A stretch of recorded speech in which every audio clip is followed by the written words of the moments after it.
Everyone, आज के मेरे YouTube चैनल हिंदी ज्ञान सागर में आप सभी का बहुत बहुत स्वागत है। आज मैं क्षितिज गद्य खंड के जिस कहानी को लेकर आई हूँ उस कहानी का नाम है लखनवी अंदाज और जिसके लेखक हैं यशपाल।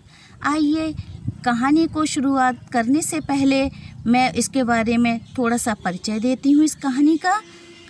यूँ तो यशपाल ने लखनवी अंदाज व्यंग्य ये साबित करने के लिए लिखा था कि बिना कथ्य के कहानी नहीं लिखी जा सकती, परंतु एक स्वतंत्र रचना के रूप में इस रचना को पढ़ा जा सकता है। यशपाल उस पतनशील सामंती वर्ग पर कटाक्ष करते हैं जो वास्तविकता से बेखबर एक बनावटी जीवन शैली का आदी है। कहना ना होगा कि आज के समय में भी ऐसी परजीवी संस्कृति को देखा जा सकता है। आइए शुरुआत करते हैं कहानी के लखनवी अंदाज। मुफस्सिल यानी केंद्रस्थ नगर के इर्द गिर्द का स्थान। मुफस्सिल के पैसेंजर ट्रेन चल पड़ने की उतावली में फुंकार रही थी। आराम से सेकंड क्लास में जाने के लिए दाम अधिक लगते हैं। दूर तो जाना नहीं था, भीड़ से बचकर एकांत में नई कहानी के संबंध में सोच सकने और खिड़की से प्राकृतिक दृश्य देख सकने के लिए टिकट सेकंड क्लास का ही ले लिया। गाड़ी छूट रही थी। सेकंड क्लास के एक छोटे डिब्बे को खाली समझकर जरा दौड़कर उसमें चढ़ गए। अनुमान के प्रतिकूल डिब्बा निर्जन नहीं था। एक बर्थ पर लखनऊ की नवाबी नस्ल के एक सफ़ेद पोश यानी कोई भद्र व्यक्ति सज्जन बहुत सुविधा से पालथी मारे बैठे थे। सामने दो ताजे चिकने खीरे तौलिए पर रखे थे। डिब्बे में हमारे सहसा कूद जाने से सज्जन की आंखों में एकांत चिंतन में विघ्न का संतोष दिखाई दिया। सोचा हो सकता है ये भी कहानी के लिए सूझ की चिंता में हो या खीरे जैसी अपदार्थ वस्तु का शौक करते देखे जाने के संकोच में हो। नवाब साहब ने संगति के लिए उत्साह नहीं दिखाया। हमने भी उनके सामने की बर्थ पर बैठकर आत्मसम्मान में आंखें चुरा ली। ठाली यानी खाली कल्पना करते रहने की पुरानी आदत है। नवाब साहब की असुविधा और संकोच के कारण का अनुमान करने लगे। संभव है नवाब साहब ने बिल्कुल अकेले यात्रा कर सकने के अनुमान में किफ़ायत यानी कम खर्चा करना, समझदारी से खर्च करना के विचार से सेकंड क्लास का टिकट खरीद लिया हो और अब गवारा ना हो कि शहर का कोई सफ़ेद पोश उन्हें मंझले दर्जे में सफ़र करता देखे। अकेले सफ़र का वक्त काटने के लिए ही खीरे खरीदे होंगे और अब किसी सफ़ेद पोश के सामने खीरा कैसे खाएं। हम कनखियों से यानी तिरछी नज़र से नवाब साहब की ओर देख रहे थे। नवाब साहब कुछ देर गाड़ी की खिड़की से बाहर स्थिति पर गौर करते रहे। ओह, नवाब साहब ने सहसा हमें संबोधन किया। आदाब अर्ज मुस्लिमों में अभिवादन करने का तरीका है। जनाब खीरे का शौक फरमाएंगे। नवाब साहब का सहसा भाव परिवर्तन हमें अच्छा नहीं लगा। भांप लिया आप शराफत का गुमान यानी भ्रम बनाए रखने के लिए हमें भी मामूली लोगों की हरकत में लथेड़ लेना चाहते हैं। जवाब दिया, शुक्रिया, किबला फरमाएंगे, किबला शौक फरमाएंगे। नवाब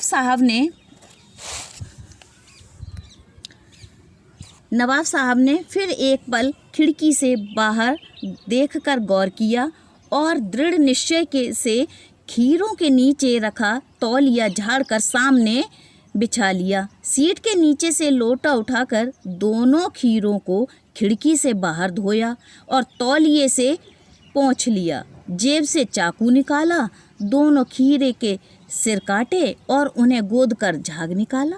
फिर खीरों को बहुत एहतियात से यानी सावधानी से छीलकर फांकों को करीने से तौलिए पर सजाते गए।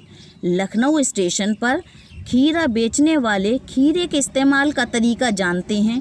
ग्राहक के लिए जीरा मिला नमक और पिसी हुई लाल मिर्च की पुड़िया भी हाजिर कर देते हैं। नवाब साहब ने बहुत करीने से खीरे की फांकों पर जीरा मिला नमक और लाल मिर्च की सुर्खी बुरक दी यानी छिड़क दी। उनकी प्रत्येक भाव भंगिमा और जबड़ों के स्फुरण यानी फड़कने से स्पष्ट था कि उस प्रक्रिया में उनका मुख खीरे के रसास्वादन की कल्पना से प्लावित हो रहा था। प्लावित यानी पानी भर जाना मुंह में। हम कनखियों से देखकर सोच रहे थे कि मियाँ रईस बनते हैं, लेकिन लोगों की नज़रों से बच सकने के ख्याल में अपनी असलियत पर उतर आए हैं। नवाब साहब ने फिर एक बार हमारी ओर देख लिया। वल्लाह शौक कीजिए, लखनऊ का बालम खीरा है। नमक मिर्च छिड़क दिए जाने से ताज़े खीरों की पनियाती फाँकें यानी रसीली फाँकें देखकर पानी मुंह में ज़रूर आ रहा था, लेकिन इनकार कर चुके थे। आत्मसम्मान निभाना ही उचित समझा। उत्तर दिया, शुक्रिया, इस वक्त तलब महसूस नहीं हो रही।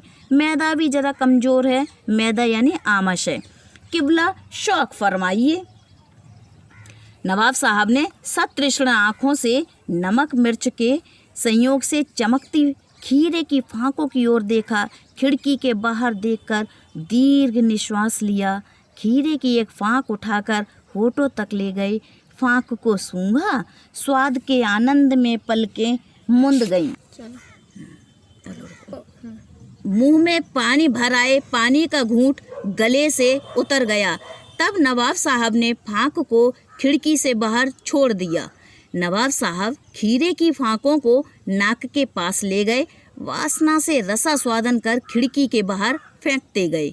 नवाब साहब ने खीरे की सब फाँकों को खिड़की के बाहर फेंककर तौलिए से हाथ और होंठ पोंछ लिए और गर्व से गुलाबी आंखों से हमारी ओर देख लिया, मानो कह रहे हों, ये है खानदानी रईसों का तरीका। नवाब साहब खीरे की तैयारी और इस्तेमाल से थक कर लेट गए और हमें तस्लीम में सिर खम कर लेना पड़ा। तस्लीम यानी सम्मान में, सिर खम करना यानी सिर झुकाना पड़ा। ये है ख़ानदानी तहजीब यानी शिष्टता, नफासत यानी स्वच्छता और नजाकत यानी कोमलता।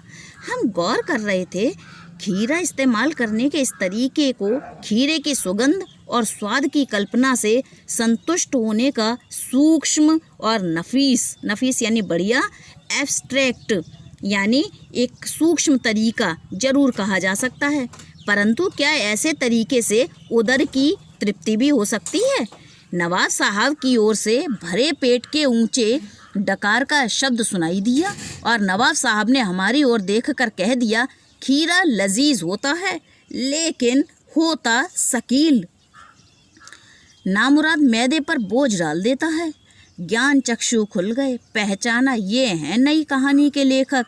खीरे की सुगंध और स्वाद की कल्पना से पेट भर जाने का डकार आ सकता है तो बिना विचार, घटना और पात्रों के लेखक की इच्छा मात्र से नई कहानी क्यों नहीं बन सकती।